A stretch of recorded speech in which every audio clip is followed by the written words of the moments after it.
the best car we've ever had on this show, without a doubt, is absolutely not this, but we've got a magical mystery tour. Have you been wondering what we're doing with this car?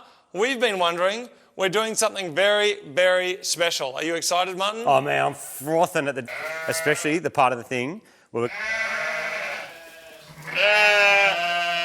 and then we're gonna like. That's a lot of goats. A lot of beep. And a lot of beeping. One day you'll hear it. I don't like the whole, like, we know something, you don't know. We just haven't done it yet. It'll be worth it. We just haven't done it, and we don't know if it's going to work. We don't like doing like, we're going to do the thing and then not do it. We're going to do it, but we want to make sure it works. We're edging into new territory. Exactly. What's happening in here? We should tell what's them after happening? the thing. Let's run the graphics.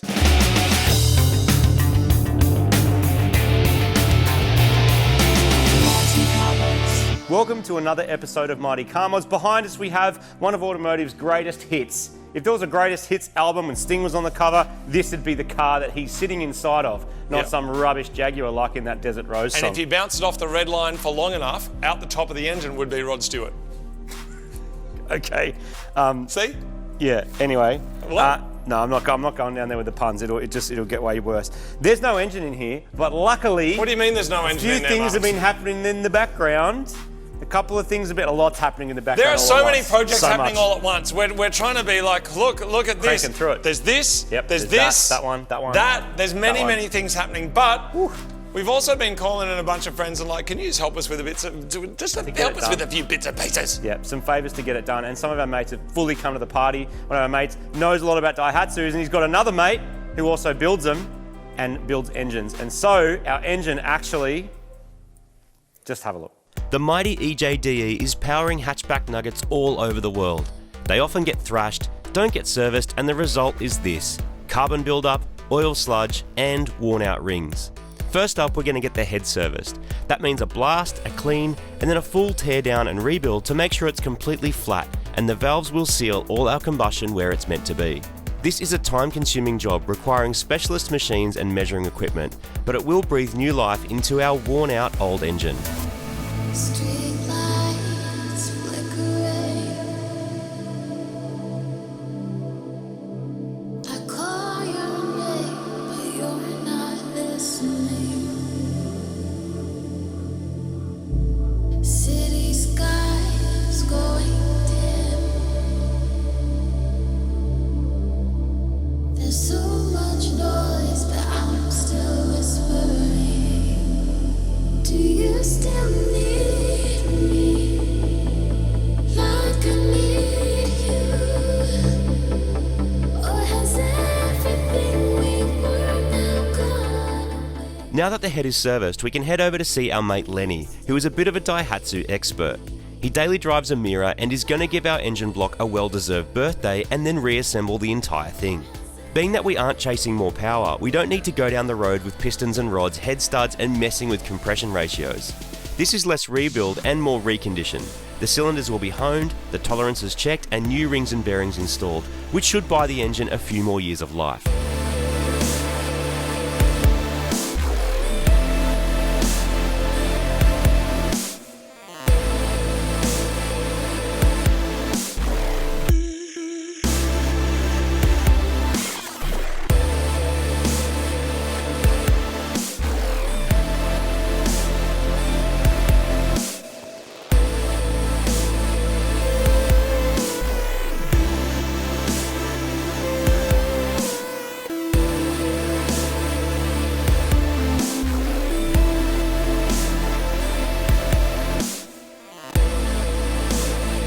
With the rotating assembly back in place, it's a perfect time to replace any seals we can get to and the water pump. We can then refit our freshly reconditioned cylinder head. We've got a full reseal kit for this engine which includes every single gasket, O-ring and seal required for the job. Reconditioning is labour intensive, but it can still be better value than a random wrecker engine which could be in worse condition than what you're pulling out, so it's worth considering as an option if your engine is as tired and worn out as ours. City skies going dim. There's so much noise, but I'm still whispering. Do you still need me It's all back together, looks awesome, and is ready to throw back into our rusty old Daihatsu. Here it is, 1 litre, 3 cylinders of fury. And fresh, people. This is basically a recondition, a freshen up. We're not replacing stuff that we don't have to just cause. We're not building it to take £1 million of boost or anything crazy like that. We just want it to survive and work and not blow a ton of smoke. That is really the only thing these engines suffer from, is the rings wear out and they get a bit smoky. So if you do that, this is kind of as good as new. Yeah, so I'm very, very excited to get it into this car. We've played this game a few times in different kind of iterations with different vehicles and things. You love these engines, don't you, Marty? I like how compact they are. I like how simple they are. I think it's a great one to learn on. It's not stupidly heavy. It's easy to manage. And the way it goes in and out of the car is particularly easy as well. And then when we did the blue turd and took the subframe out and Swap Motors put the subframe back in, that's what we're doing. If you're wondering why we think these little Japanese nuggets are so good, it's because they're just, well, they are truly mighty. And the word mighty has a connotation to it that maybe means it's not the biggest or the best, but it's going to try as hard as it can like a bulldog.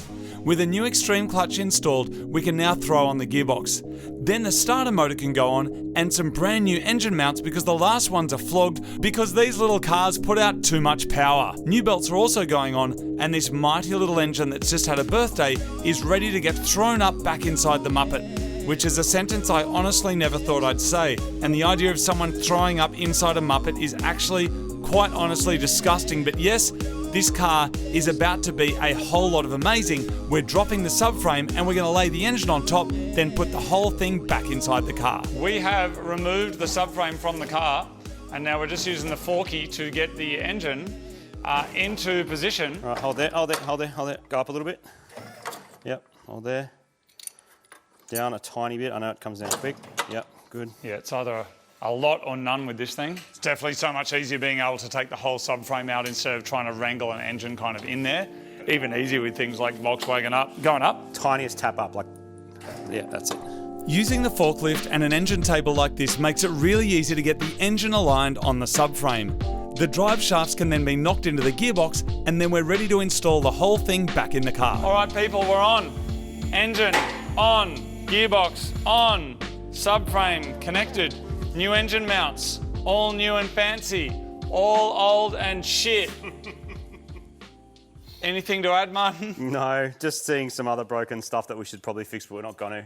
You mean the stuff that we just broke over here when we weren't filming? No, nothing. All right, and we'll just make sure all the angle is always this side now. No, I'll show you what we did. This here, where the mount is, looks like it's meant to have some kind of little spacer or something in it. We don't have it. But we don't have it, so when we tightened it up, this went kablamo. But you see something broken, I still see connected, connected, connected, connected, connected. Connected. All right, So send it. let's see if this works. With the engine still sitting on the table, now it's as simple as lowering the whole car over the subframe assembly and then 4 bolts to hold it all in. The subframe with engine on it is back in the car, and I got to say that is one of the most efficient ways of getting an engine back in a car. If you have a hoist and a table with wheels, that's the way to do it. Yeah. And so you can see everything, get to it really easily, and it's just bolted in with 4 bolts. Super simple on these anyway. So next up, time to do some suspension. We got some coilovers. You might be starting to get a little bit of an idea of what is happening with this build now. These coilovers we got from Just Jap. Just Jap is a store in Sydney that we have been getting stuff from since before Mighty Car Mods. I don't know how long they've been around, but we just rang them and said, can we get some coilovers? Because they're like the Australian distributor for BC. And they're like, we'll shout them to you, because we told them about what we're doing, and they're like, you can have some. Thanks, guys. So here they are. Thank you. Awesome. They're over your way, aren't they? They are, down south. And this, so these coilovers for the car like this, you don't have a lot of options with the rear because the rear is like a big beam. So a lot of the time they'll come with springs and then like adapter thingies to make it all work. So you've still got springs in the back, but you can adjust the height. But then the front, you've got fully adjustable coilovers, which will be pretty cool for what we want to do. Look at that. Are you getting excited about this car yet, people? Remember, this is the car that started Mighty Car Mods almost 16 years ago. Yep. Daihatsu, Kure, Sior, Kiss, Perodua, Kalisa. Are also going to put in some white line camber pins in the front so we can get a little bit more negative camber into the front. Why would we want that, Martin? Why would we want to do that? Why would we want that? I don't know. Why would we want to do that, Martin? No idea, mate. Coilovers are an easy install, even more so than just swapping out the springs because you can install the whole unit like this. We also get some adjustability with height, which we'll be dialing in later down the line. With smaller cars like this that don't make a lot of power, suspension upgrades can help you carry more speed through the corner, maintaining a higher average lap speed. With underpowered cars, whatever momentum you already have, you want to try and maintain as much of that as possible, and if you don't have the horsepower to slam yourself out of the corners, then it's even more important. A lot of your corner speed, of course, is going to be dependent on tyres and a decent brake upgrade like the ones that we've installed, and this means we'll be able to brake later, which means we'll be accelerating for longer. And most importantly, the car will just be a lot funner and more agile to drive at speed. Our coilovers are in. I haven't put the wheels and hubs back together yet because we're waiting on a set of replacement drive shafts, which should be here today, because our current ones, the boots are flogged on them and they're missing some of their straps. And also, we don't have nuts for the end to keep them in, and we want them to stay in. So we're going to move on to the engine bay and just start to get this ready. So put our radiator back in, delete our heater from this particular one, because this fitting here always breaks. It gets old and brittle and snaps, and that just basically disables your car. So to prevent that from being an issue, we're going to take it away, and the simplest way is to just delete the heater for now. The car doesn't need a giant radiator or hoses because the engine doesn't actually produce all that much heat. I'm going to simplify the routing of the hoses a little bit and then install a factory replacement radiator. A big, thick, shiny alloy radiator could actually reduce the efficiency of the cooling system. The factory fans are often also the best choice if they fit, so we'll be reusing it. Then I've got a set of reconditioned drive shafts that I swapped for the old ones plus a bit of cash, which gets us cleaned up joints and new boots, and they slot straight in. Wheels are going back on, coilovers are in. They're set to a height that we think will be okay, but we'll set it up properly with a proper alignment before we go to the track. Next up, I'm going to put some new wheel nuts. The ones that came with the car, good for steel wheels and not much else.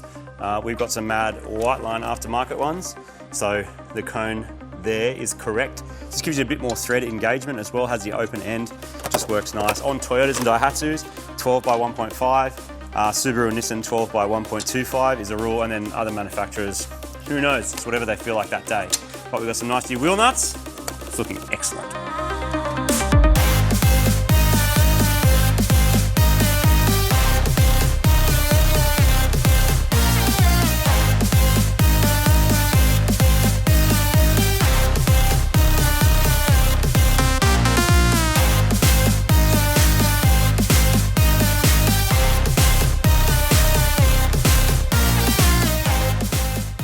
In front of me, I have all this mad gear from Haltech that's going to give us all the control we need for our car. The heart and brain of this is the Nexus R3. This is awesome because it's got power inputs. You can do all sorts of cool switching stuff, high current switching, run fuel pumps, thermo fans, everything you need directly from here. It will replace pretty much every other system on the entire car. We've also got some extras as well. We've got the IC7 dash as well as a mad 3D printer insert that will go inside the cluster. Means we don't need any of the factory stuff.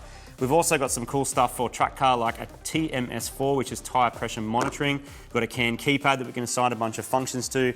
And then some of the things that are required to make that work, like a CAN hub and some sensors and some plug-in pins, GPS module and wideband. I do have some wiring loom here, but I'm actually going to try and recycle as much of the original car as I can. And I'm going to use the original loom. On this car, it is super simple. To run the whole thing is just literally that plug and that plug. So that's all you need. There's some injectors, there's some triggering, and there's ignition outputs as well as some earths and power. So because it is so simple, I'm going to have as much of a crack at this as I can myself. This is something you can do yourself. And then if we get stuck with anything really, really hardcore, we can check with Haltech tech support, go on forums, things like that, and work out what to do. So let's get into it.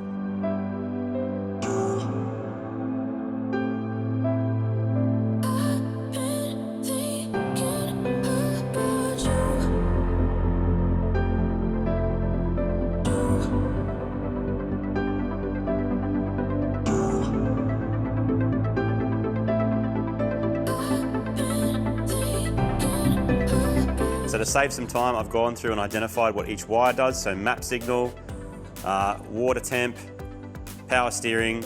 That's it. Like there's literally no other wires there. The only other ones that are there are like power and ground. And so I've pinned a few of them into the Haltech connectors. And now I can go through and lay it on the engine and make sure everything meets up where it's supposed to. But that is actually really simple. You can easily do that yourself. All I've got is a wiring diagram, the Haltech diagram to tell you where you put those wires. And you just read the colours and put a pin on the end and then label it, and away you go. So often I hear people say they hate wiring. It can look like a daunting task, like a 2,000 piece puzzle with no picture to compare to. But if you approach it the same way you approach eating a mountain, then you can conquer it, one spoon at a time. Actually, it's all about information. Get diagrams, find the wiring colours, read what does what, and soon you'll start to see patterns. Like the 12-volt supply that are all the same colour, the grounds that are all tied together, the 5-volt supply for the throttle position sensors, and so on. We're bringing the engine control 20 years into the future with our Haltech Nexus R3. It will run the engine, extra sensors, IC7 dash, a wideband, and just about anything else we can think of, opening up a world of possibilities that the factory ECU could never do. In just a few short hours and with some help from our Mac Dave, we're ready to crank this thing, make sure it's got oil pressure, and then try and start it.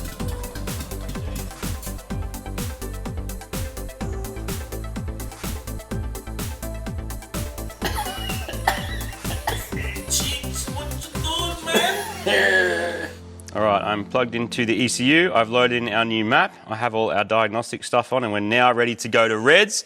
We can talk to the ECU without the ignition switch being on, which is really cool. But this is our current ignition switch because we don't have a key barrel. Basically a little hot wire, so that little spade bit there is going into there. So we hear the fuel pump and everything comes to life. Our CAN keypad. We start the car from here. Again, we don't have an ignition switch. Full race car. So top left one. Go for it, Martin. Here we go. It's going to go, dude. Sounds tough. Give it a little bit of revs with your hand or your foot. Yep. Ready? Yeah, dude. Almost. Yep. So close.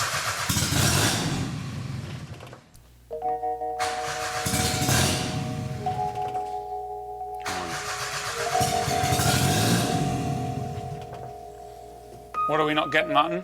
I'm going to check in with Scott at Haltech over remote support to make sure I haven't missed anything. And it turns out I have.